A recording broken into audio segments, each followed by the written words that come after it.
ನಮಸ್ತೆ. ನಿನ್ನೆ ಬುಧವಾರ ನಮ್ಮೂರಲ್ಲಿ ಸಂತೆ, ಸುರತ್ಕಲ್ ಅಂತ ಹೆಸರು. ಅಲ್ಲಿ ಬುಧವಾರ ದಿನ ಸಂತೆ ನಡೆಯುತ್ತೆ. ಅಲ್ಲಿಂದ ಹೋಗಿ ತರಕಾರಿ ಎಲ್ಲ ಆ ಕಡೆ ಘಟ್ಟದವರು, ಮೈಸೂರು, ಚಿಕ್ಕಮಗಳೂರು, ಶಿವಮೊಗ್ಗ ಆ ಕಡೆಯಿಂದೆಲ್ಲ ಬಂದು ಸಂತೆ ಹಾಕ್ತಾರೆ. ನಮ್ಮ ಈ ಕಡೆ ಊರವರು ಬಂದು ಊರಿನ ಸಂತೆ ಉಂಟು, ಅವ್ರ ಜೊತೆ ಇವರು ಒಂದು 4-5 ಅಂಗಡಿ ಹಾಕ್ಕೊಂಡಿರ್ತಾರೆ ನಮ್ಮ ತುಳುನಾಡವರು.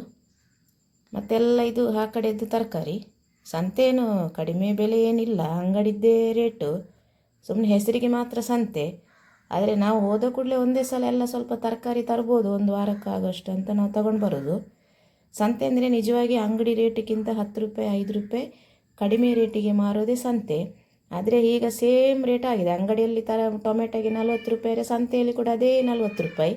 ಮತ್ತು ಯಾಕೆ ಸಂತೆ ಅಂತ ಕರೀತಾರೆ ಗೊತ್ತಿಲ್ಲ. ಅಲ್ಲಿ ಜನ ಎಲ್ಲ ಅಂಗಡಿಗಳು ಒಟ್ಟಿಗೆ ಇರ್ತವಲ್ಲ, ಮತ್ತು ಜನ ಎಲ್ಲ ಗುಂಪಾಗಿ ಸೇರ್ತಾರಲ್ಲ ಒಂದೇ ಕಡೆ, ಅದಕ್ಕೆ ಸಂತೆ ಅಂತ ಹೆಸರಿಟ್ಟಿದ್ದಾರೆ ಕಾಣಬೇಕು. ಅಂದರೆ ನನ್ನ ನೋಡುವಾಗ ಹಾಗೆ ಕಾಣ್ತದೆ. ಏಕೆಂದರೆ ನಾನು ತಿಳಿದ ಮಟ್ಟಿಗೆ ನಮ್ಮೂರು ಕಡೆ ಎಲ್ಲ ಸಂತೆ ಅಂದರೆ ಕಡಿಮೆ ಬೆಲೆಗೆ ಸಿಗ್ತದೆ. ಸೊಪ್ಪು 5 ರೂಪಾಯಿಗೆ 10 ರೂಪಾಯಿಗೆಲ್ಲ ಸಿಗ್ತದೆ. ಟೊಮೆಟೊ ಎಲ್ಲ ಅಂಗಡಿಯಲ್ಲಿ 40 ರೂಪಾಯಿ ಇದ್ದರೆ ಒಂದು 30 ರೂಪಾಯಿ 25 ರೂಪಾಯಿಗೆಲ್ಲ ಸಂತೆಯಲ್ಲಿ 20 ರೂಪಾಯಿ ಕೊಡ್ತಾರೆ. ಯಾಕೆಂದರೆ ವಾರ ಹಾಕ್ತಾರೆ, 10 10 10 20 ಅಂತೇಳಿ. ಒಂದು ಅಂಗಡಿಯವನು 20 ಅಂದರೆ ಇನ್ನೊಬ್ಬ 10ಕ್ಕೆ ಕೊಡ್ತಾನೆ. ಹಾಗೆ ಜನಗಳು ಹೋಗಿ ಸಂತೆಯಲ್ಲಿ ತರೋದು. ನಮ್ಮ ಊರು ಸಂತೆ ಹೇಗೆ ಅಂದರೆ ಸೇಮ್ ಅಂಗಡಿ ಥರನೇ, ಅಂತ ಲೈನಿಗೆ ಅಂಗಡಿ ಹಾಕಿರ್ತಾರೆ, ಎಲ್ಲ ರೇಟ್ ಒಂದೇ.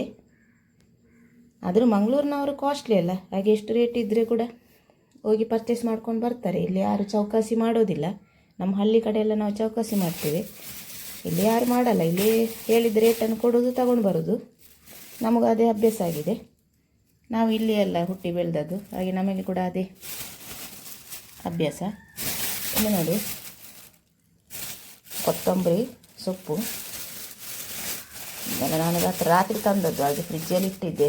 ಬೆಳಗ್ಗೆ ಎದ್ದು ಈಗ ವಿಡಿಯೋ ಮಾಡ್ತಾಯಿದ್ದೆ ನೋಡಿ. ಪುದೀನ, ಕೊತ್ತಂಬರಿ ಸೊಪ್ಪು, ಮತ್ತು ಸ್ವಲ್ಪ ಪಾಲಕ್ ತಂದಿದ್ದೇನೆ.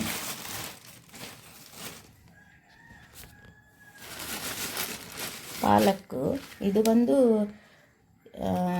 ಇದು ಹುಳಿ ಸೊಪ್ಪು ಅಂತ, ಇದು ಒಂಥರ ಹುಳಿಯಾಗಿರುತ್ತೆ. ಇದು ಕನ್ನಡದಲ್ಲಿ ಏನು ಹೇಳ್ತಾರೆ ನನಗೆ ಅಷ್ಟು ಗೊತ್ತಿಲ್ಲ. ನೋಡಿ, ಇದು ಎಲೆ ಎಲ್ಲ ಹಿಂಗೆ ಇರ್ತದೆ. ಇದು ಹೆಸರು ಗೊತ್ತಿದ್ದವರು ಹಾಕಿ ಕಮೆಂಟ್ ಬಾಕ್ಸಲ್ಲಿ. ಇದು ನಮ್ಮ ತಮಿಳ್ನಾಡಲ್ಲಿ ಪುಳ್ಚಂಕೀರೆ ಅಂತ ಹೇಳ್ತಾರೆ. ತುಳುವಲ್ಲಿ ಕೂಡ ಎಂತ ಹೇಳ್ತಾರೆ ನನಗೆ ಗೊತ್ತಿಲ್ಲ, ಗೊತ್ತಿದ್ದರೆ ಹಾಕಿ. ಆದರೆ ಇದು ಸ್ವಲ್ಪ ಹುಳಿಯಾಗಿರುತ್ತೆ. ಸೊಪ್ಪೆ ತಿನ್ನುವಾಗ ಹುಳಿ ಇರ್ತದೆ, ಆದರೆ ಕಡಿಬೇಕು, ಚೆನ್ನಾಗಿರುತ್ತೆ, ಒಳ್ಳೆಯದು ದೇಹಕ್ಕೆ. ಮತ್ತು ಇದು ನೋಡಿ, ಇದು ಪಾಲಕ್ ಸೊಪ್ಪು, ಮತ್ತು ಕೆಂಪು ಹರಿವೆ, ಮತ್ತು ಒಂದು ಹಸಿರು ಹರಿವೆ ರಾತ್ರಿ ತಂದು ನೋಡಿ ಪದಾರ್ಥ ಮಾಡಿ ಆಗಿದೆ. ನಾನು ಊಟ ಮಾಡಿ ಆಗಿದೆ ರಾತ್ರಿ ವಿಡಿಯೋ ಮಾಡಲಿಕ್ಕಾಗಲಿಲ್ಲ. ಮತ್ತು ಇದೆಲ್ಲ ಕಂಚಲ, ಸ್ವಲ್ಪ ಅವರೆ, ಟೊಮೆಟೊ, ಒಂದು 10 ರೂಪಾಯಿದು ಪಲಾವ್ ಜೊತೆ ಹಾಕುವಂಥ ಕಾಲಿಫ್ಲವರು, ಆಮೇಲೆ ಆಲೂಗಡ್ಡೆ ಒಂದು 1/4 kg ತಗೊಂಡಿದ್ದೆ, ಮತ್ತು ಸಣ್ಣ ಬದನೆ ಆ ಕಡೆದು ಘಾಟಿ. ಈ ಕಡೆ ನಮ್ಮ ಊರಿನಲ್ಲಿ ಗ್ರೀನ್ ಕಲರಲ್ಲಿ ಬದನೆಕಾಯಿ ಗುಲ್ಲ ಅಂತಾರೆ, ಇದು ಆ ಕಡೆದ್ದು ಘಾಟಿ ಬದನೆಕಾಯಿ. ಒಂದು ಬಾಳೆಹಣ್ಣು ತಗೊಂಡೇಂದ್ರ. ಇಷ್ಟು ನೆನ್ನೆ ಸಂತೆಯಲ್ಲಿ ನಾನು ಪರ್ಚೇಸ್ ಮಾಡಿದ್ದು. ಇಷ್ಟಕ್ಕೆ 600